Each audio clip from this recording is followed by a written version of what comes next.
Ne bileyim.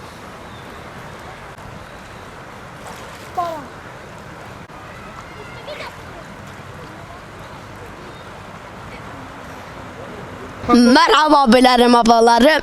Abi sıcaktır, geldik Hanzele. Abi bağlardan geldik buraya kadar. Abi biz havuz istiyoruz. Beni abi soğuktur. Ama abi havuzu seviyor. Sıcaktır abi. Merhaba para. Abi.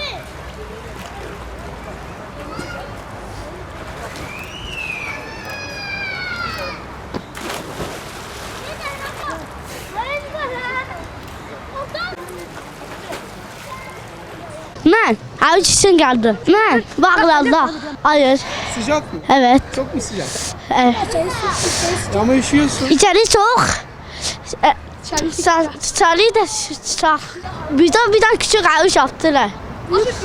Bak bundan yuvarlak birden küçük yaptılar. Bağlarda geldik buraya.